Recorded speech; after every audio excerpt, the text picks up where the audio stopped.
আসসালামু আলাইকুম।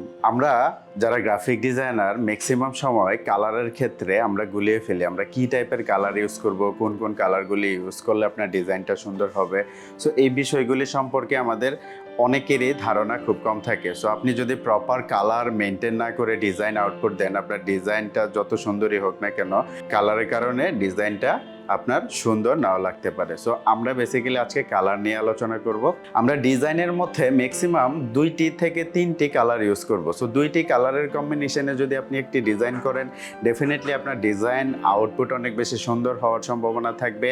আর আপনার যদি কালার বুঝতে অসুবিধা হয়, আপনি কোথা থেকে কিভাবে কালার পিক করবেন, কোন কালারটার সাথে কোন কালারটা ম্যাচ করে, এই বিষয়গুলি যদি আপনার বুঝতে অসুবিধা হয়, আপনাকে গুগলে গিয়ে সার্চ করতে হবে। অ্যাডোবি কালার লিখে সার্চ করলে আপনি অ্যাডোবি কালারের একটা ওয়েবসাইট পাবেন। এই ওয়েবসাইটের মধ্যে দেখবেন অনেক টাইপের কালারের ক্যাটাগরি দেয়া আছে। যেমন ধরেন complementary colour, tertiary colour, shade colour, monochromatic colour, এই টাইপের কালারের ক্যাটাগরি দেওয়া আছে। আপনার কোম্পানির স্পেসিফিক যেই কালারটি রয়েছে ওই কালার কোডটি জাস্ট আপনি অ্যাডোবি কালার হুইলে গিয়ে যেই ওয়েবসাইটটি আছে এই ওয়েবসাইটে আপনি কালারটি পেস্ট করে দিলেই বাকি কালারগুলি বের হয়ে যাবে, যে ওই কালারটার সাথে ম্যাচ করে যেই কালারগুলি আছে ওই কালারগুলি আপনি অলরেডি পেয়ে যাবেন। সো এইভাবে করে যদি আমরা কালার থেকে কালার কোড নিয়ে যদি আমরা ডিজাইন করি, ডেফিনেটলি আমাদের ডিজাইনগুলি অনেক সুন্দর হওয়ার পসিবিলিটিস থাকবে।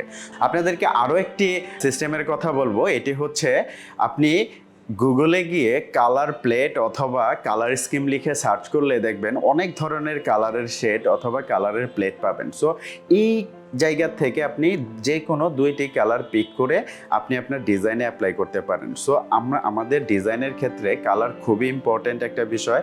সো আপনি যদি ডিজাইনের মধ্যে ঠিকঠাক কালার ইউজ না করতে পারেন, আপনার ডিজাইনটি যত সুন্দরই থাকুক না কেন, কালারের জন্য আপনার ডিজাইনটি দেখতে ততটা সুন্দর লাগবে না।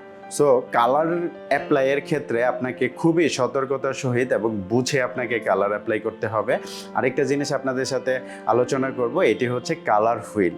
সো আপনি গুগলে গিয়ে কালার হুইল লিখে সার্চ করলে দেখবেন যে এক ধরনের কালার হুইল আসবে এরকম। এই কালার হুইলের মধ্যে দেখবেন বিভিন্ন কালারের শেড আছে। সো এই কালার হুইল থেকেও আপনি কালার নিয়ে আপনার ডিজাইনের মধ্যে অ্যাপ্লাই করতে পারেন। সো আপনি যদি প্রপার ওয়েতে আপনি কালার হুইল মেনটেন করে যদি আপনি ডিজাইনের মধ্যে কালার অ্যাপ্লাই করেন, ডেফিনেটলি আপনার ডিজাইনটি অনেক বেশি সুন্দর হওয়ার সম্ভাবনা রয়েছে।